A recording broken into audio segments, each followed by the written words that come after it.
Donc, parlons un peu de Formule 1, je vais faire deux news en une. Donc, on commence avec Porsche qui dévoile sa livrée pour la saison 2019-2020.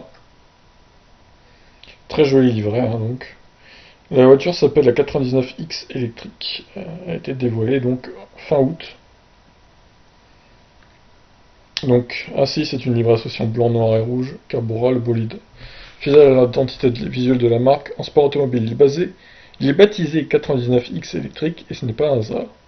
Le plus grand chiffre 9 a été utilisé deux fois afin d'insister sur l'importance du projet Formule 1 pour Porsche, tandis que le X représente l'approche avant-gardiste et les courses de prototypes.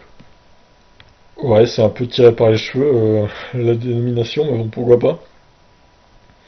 Avec la présentation de la Porsche 99X électrique, nous faisons un grand pas vers le début de Porsche en Formule 1 en tant qu'écurie d'usine.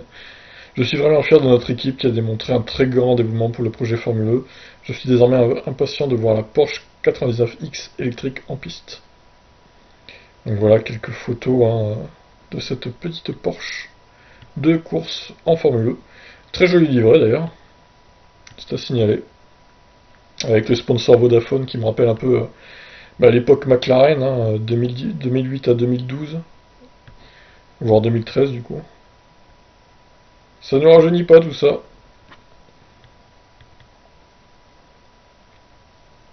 Qui était d'ailleurs présente sur les Ferrari de Formule 1 également, genre dans les années 2000, début 2000. Donc passons maintenant à Mercedes, qui a été présentée aujourd'hui, la Mercedes donc de Formule 1, avec les pilotes. Donc au niveau des pilotes chez Porsche, c'est Neil Jani le Suisse et André Lauter l'Allemand hein, qui piloteront la Porsche de Formule 1. Donc Mercedes, donc, qui a présenté sa monoplace aujourd'hui même, le 11 septembre 2019. Bon, grise hein, évidemment, c'est Mercedes, donc comme en Formule 1 elles sont grises. Par contre le liseré bleu, du coup qui démarque la voiture de Formule 1 de la Formule 1, est plutôt joli également.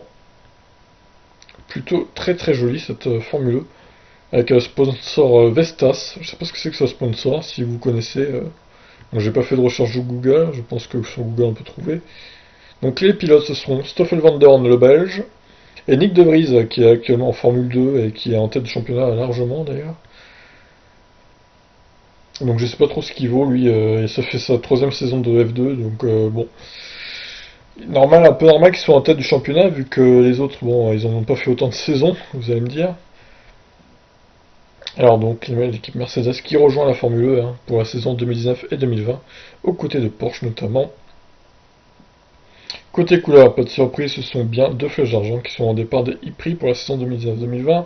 Pour ce qui est des pilotes, l'une d'entre elles sera confiée à Stoffel Van Dorn qui évoluait la saison passée chez HWA, filiale de Mercedes, désormais remplacée par la firme étoile à part entière sur la grille. L'autre, Silverado 01, sera dévolue à Nick De Vries qui va faire son arrivée dans la discipline. Alors que Toto Wolff sera PDG de la structure Mercedes-Benz Formula I, les affaires courantes et le management quotidien de l'équipe reviendront à Ian James, nommé directeur général et team principal, après avoir dirigé de 2011 à 2015 le département moteur HPP de Mercedes Motorsport. Il est d'ailleurs à noter que le groupe propulseur utilisé par le constructeur allemand a été développé par la même structure que celle qui conçoit les unités de puissance turbo-hybride en Formule 1.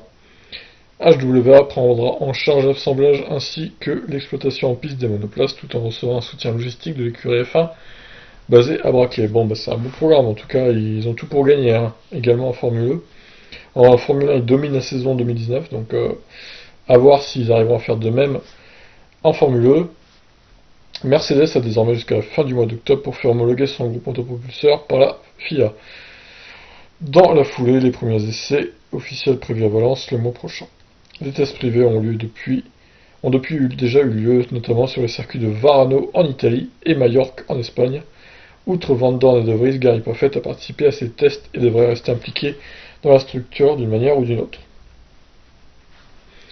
Bon ben voilà pour ce petit programme Mercedes en Formule 1, donc on fait un petit point sur les pilotes, Nissan Idams, toujours le même pilote, Audi pareil, Mahindra on sait pas, Virgin Racing c'est soit Sunbird, alors c'est en italique donc ils savent pas trop, Sunbird ou Urban Fringe sont pressentis du coup, Chez Techeetah, Jean-Éric Vergne, le champion sortant, conserve sa place.